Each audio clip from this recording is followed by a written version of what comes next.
Middle class के लिए tax slab को वापस से रिफॉर्म किया जा सकता है कि जब आप इन्वेस्टमेंट कर रहे हैं तो आपको इन्वेस्टमेंट का टैक्स नहीं देना होता है, लेकिन अगर आप लॉन्ग टर्म में प्रॉफिट अर्न कर रहे हैं, जो प्रॉफिट का पार्ट है उस पे आपको टैक्स देना पड़ेगा। आप देखिएगा 2035 तक हर किसी के पोर्टफोलियो में एआई और टेक्नोलॉजी से रिलेटेड आपको स्टॉक्स मिलेंगे ही मिलेंगे। बात करने वाले हैं यूनियन बजट पे। यूनियन बजट बेसिकली होता क्या है, पहले हम इसको जान लेते हैं। तो गवर्नमेंट साल में एक बार पेश करती है यूनियन बजट। इस बजट में गवर्नमेंट अपना पूरे साल का खर्चा, इनकम, ये सब कुछ कैलकुलेट करती है। उसके पास कितना फंड है, उस फंड को वो कहाँ कहाँ यूज करने वाली है एंड कितने फंड की उसको और नीड रहेगी, ये सारी कैलकुलेशंस यूनियन बजट में होती है। यूनियन बजट हमारे लिए इसलिए खास है क्योंकि इस टाइम पे हमको मार्केट में बहुत फ्लक्चुएशंस देखने के लिए मिलता है। साथ ही साथ यूनियन बजट ऑब्वियस चीज है, इकोनॉमी को बूस्ट करने के लिए होता है। इकोनॉमी बूस्ट होगी तो ऑब्वियस चीज है, शेयर मार्केट भी बूस्ट करेगा। सो यूनियन बजट का इंपैक्ट शॉर्ट टर्म में तो देखने के लिए मिलता ही है, लेकिन लॉन्ग प्रोस्पेक्टिव के लिए और भी ज्यादा पावरफुल होता है। तो क्या क्या चेंजेस यूनियन बजट में होने वाले हैं, वही सारी बातें इस वीडियो में हम करने वाले हैं। तो चलिए स्टार्ट करते हैं। यूनियन बजट 2025, कौन कौन सी बातें इसमें होगी। सबसे फर्स्ट पॉइंट नंबर 1, मार्केट के क्या एक्सपेक्टेशंस है, यानी कि मार्केट से हम लोग मार्केट में क्या चाहते हैं यूनियन बजट को लेकर। पॉइंट नंबर 2, कौन से सेक्टर्स पे ज्यादा फोकस होगा, हमको बेसिकली कौन से सेक्टर्स पे ज्यादा फोकस करना रहेगा। पॉइंट नंबर 3, बजट अनाउंसमेंट का शॉर्ट टर्म पे क्या इंपैक्ट होगा, साथ ही साथ लॉन्ग टर्म पे क्या इंपैक्ट होगा। चलिए, अगर हम बात करें मार्केट एक्सपेक्टेशंस की, तो सबसे पहला फोकस होगा कैपिटल एक्सपेंडिचर पे। कैपिटल एक्सपेंडिचर्स क्या होता है, जिसको हम कैपेक्स भी बोला जाता है, ये हमेशा से फोकस में रहा है। 2022 में आप चेक करेंगे, 2023, 2024, यानी कि यहाँ पे इंफ्रास्ट्रक्चर्स को काफी ज्यादा फंड दिया जाता है, काफी सारे फंड्स इनको मिलते हैं। यहाँ पे देख लीजिए, कैपेक्स यानी इंफ्रास्ट्रक्चर्स डेवलपमेंट पर, ये देखिए, इसको मैं मार्क कर देती हूँ, इंफ्रास्ट्रक्चर्स डेवलपमेंट पे बजट का ज्यादा फोकस हो सकता है। यहाँ पे ज्यादा बजट मतलब ज्यादा बजट इनको मिल सकता है।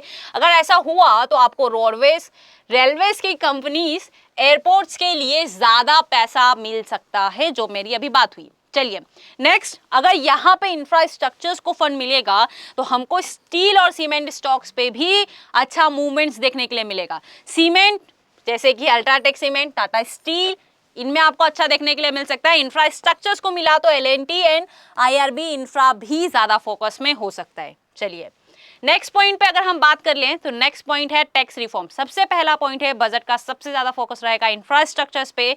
नेक्स्ट पॉइंट है टैक्स रिफॉर्म, जो हर बारी का एक बहुत बड़ा मुद्दा रहा है। अगर हम टैक्स की बात करें तो सबसे पहले हम पर्सनल टैक्स की बात कर लेते हैं, जो अभी 0 से 3 लाख तक हमको कोई टैक्स नहीं देना पड़ रहा है, बट यहाँ से ऐसी एक्सपेक्टेशंस की जा रही है कि उसको इंक्रीज करके 5 से 7 लाख कर दिया जाएगा, जिससे कि मिडिल क्लास को थोड़ा सा रिलीफ मिलेगा। ये देखिए, मिडिल क्लास को रिलीफ देने के लिए, देखिए, मिडिल क्लास के लिए टैक्स स्लैब को वापस से रिफॉर्म किया जा सकता है। नेक्स्ट पॉइंट है कॉर्पोरेट टैक्स, इसमें भी चेंजेस हो सकते हैं। यहां पे देखिए, अगर ऐसा हुआ तो सबसे ज्यादा इंपैक्ट किसमें देखने के लिए मिलेगा, सबसे ज्यादा इंपैक्ट हमको एफएमजीसीज कंपनीज में इंपैक्ट देखने के लिए मिलेगा, क्योंकि ऑब्वियस चीज है, अगर मिडिल क्लास को टैक्स से थोड़ा सा रिलैक्सेशन मिलेगा तो वो पैसा कहाँ यूज करेंगे, है कि नहीं। हिंदुस्तान यूनिलीवर में हमको देखने के लिए मिल सकता है, नेस्ले में मिल सकता है, यहाँ पे इनकी डिमांड बढ़ सकती है। लेकिन इसी के साथ साथ अगर टैक्स को रिफॉर्म किया जाएगा तो एफएमजीसीज कंपनीज में आपको एक अच्छा मूवमेंट देखने के लिए मिल सकता है। लेकिन जो सीन इंडस्ट्रीज है, सीन इंडस्ट्री समझते हैं ना, टोबैको से रिलेटेड कंपनीज हो गई, इस पे टैक्स रिफॉर्म का नेगेटिव इंपैक्ट भी आपको देखने के लिए मिल सकता है।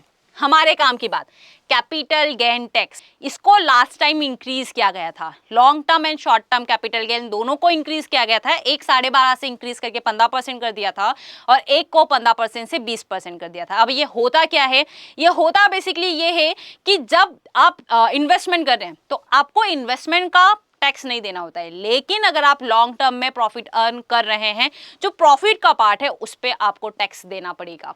तो उसको मुझे लगता है कि वापस से रिफॉर्म किया जाना चाहिए और ये फोकस में रहेगा। चलिए नेक्स्ट बात कर लेते हैं, ये सबसे इंपॉर्टेंट है। जैसे इंफ्रास्ट्रक्चर बहुत इंपॉर्टेंट है, वैसे ही ग्रीन रिन्यूएबल एनर्जीज, ये बहुत ज़्यादा फोकस में रहेगा। अगर ये फोकस में रहेगा, यहाँ पे किस तरीके से इसको, अभी आपने देखा होगा ईवीज बहुत ज़्यादा डिमांड में आ रही है, इलेक्ट्रिक गाड़ियाँ बहुत ज़्यादा डिमांड में आ रही है, साथ ही साथ सोलर एनर्जीज को बहुत ज़्यादा प्रमोट किया जा रहा है। तो यहाँ पे लेकर मुझे ऐसा लगता है कि इनकी सब्सिडीज और इंसेंटिव्स को बढ़ाया जा सकता है। अगर ऐसा होगा तो आपको टाटा पावर जैसे स्टॉक्स, अदानी ग्रीन जैसे स्टॉक्स में एक अच्छा बूस्ट देखने के लिए मिलेगा। चलिए नेक्स्ट बात कर लेते हैं। नेक्स्ट, रूरल डेवलपमेंट और एग्रीकल्चर स्पेंडिंग। ये हमेशा से रहा है। अगर आप प्रीवियस डेटा चेक करेंगे 2022 में भी मेजर फोकस में रहा है, 2023 में भी मेजर फोकस में रहा है, 2024 में भी मेजर फोकस में रहा है।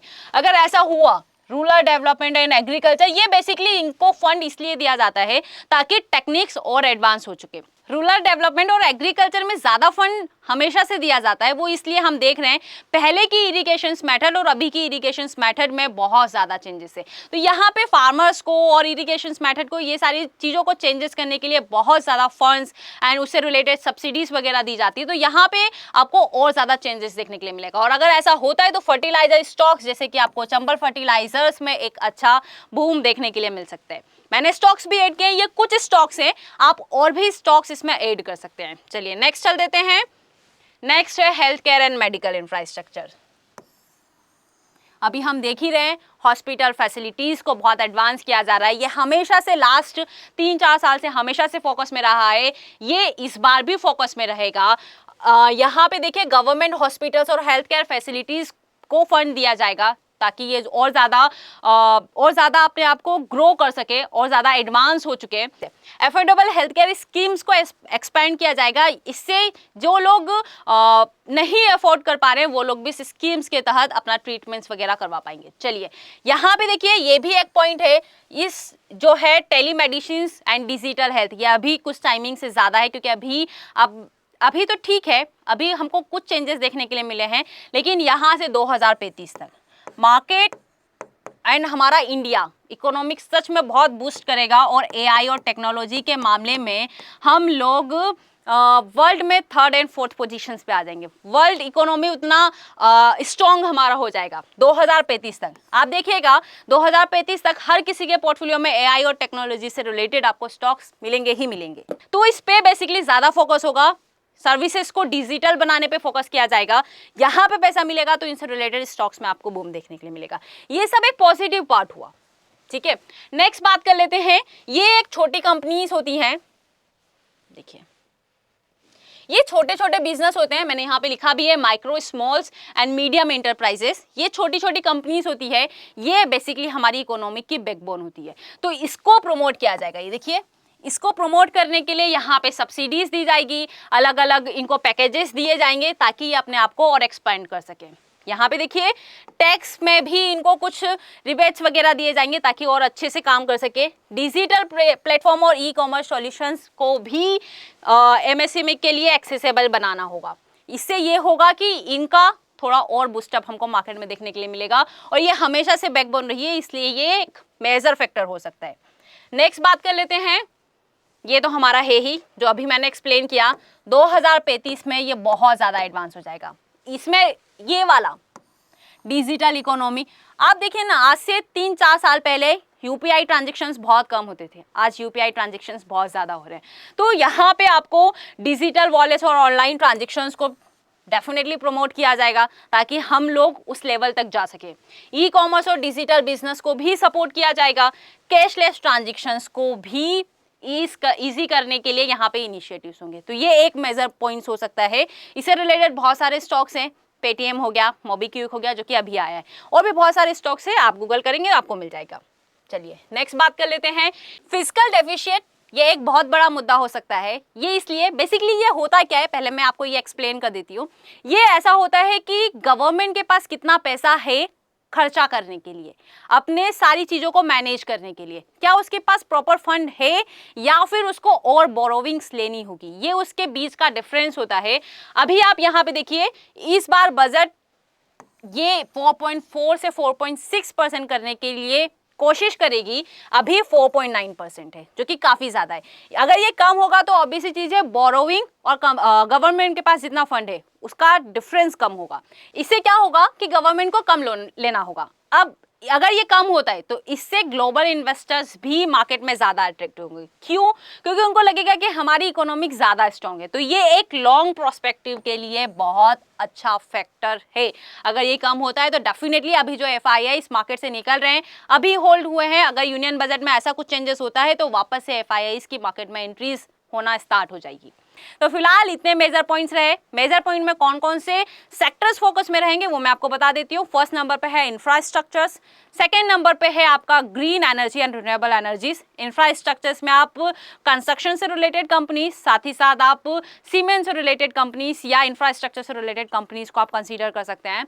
सेकेंड नंबर पे है green energy and renewable energy के स्टॉक्स, इन पे आप फोकस कर सकते हैं। सीन इंडस्ट्री पे अगर टैक्स रिफॉर्म होता है तो सीन इंडस्ट्रीज पे आपको एक नेगेटिव इंपैक्ट देखने के लिए मिल सकता है। इसके अलावा एफआईआईस डीआईएस का लॉन्ग टर्म पे फ्लो बढ़ेगा, आप इस पे फोकस कर सकते हैं। इसके अलावा एमएसएमईज कंपनीज पे आप फोकस कर सकते हैं, वहां पे भी एक अच्छा बजट आने के चांसेस है, वहां पे भी एक उनको अच्छा फंड मिल सकता है। हेल्थ केयर सेक्टर है ही, इसके अलावा एग्रीकल्चर सेक्टर, ये कुछ सेक्टर्स रहे जिन पे आप फोकस कर सकते हैं। कुछ गवर्नमेंट कंपनीज है उन पे भी आप फोकस कर सकते हैं, जिसपे आपको ज्यादा चेंजेस देखने के लिए मिलेगा। लेकिन वन मोर पॉइंट, जो मेरा लास्ट क्वेश्चन था कि शॉर्ट टर्म में यूनियन बजट का कैसा इंपैक्ट होगा और लॉन्ग टर्म में, पहली चीज आप अपना व्यू क्लियर करिएगा, क्योंकि बजट का दिन है। बजट के टाइमिंग पे आज भी हमने देखा है ये पूरा 15 दिन मार्केट में वैसा ही फ्लक्चुएशंस होता रहेगा। तो जो भी ट्रेड करे, अगर शॉर्ट टर्म व्यू है तो स्ट्रिक्ट स्टॉप लॉस के साथ ट्रेड करिए, अगर लॉन्ग टर्म व्यू के लिए जाना है तो उस अकॉर्डिंग अपना डिसीजंस लीजिए। तो फिलहाल मेरी तरफ से यूनियन बजट के लिए इतना ही। ये रहा प्री यूनियन बजट एनालिसिस। जब यूनियन बजट आएगा तो हम पोस्ट बजट एनालिसिस भी बिल्कुल करेंगे, आपको मेरे ही यूट्यूब चैनल स्टॉक बाय आशियाना पे मिल जाएगा। तो फिलहाल आज के लिए इतना ही, फिर मिला जाएगा नेक्स्ट वीडियो में। Thank you so much everyone.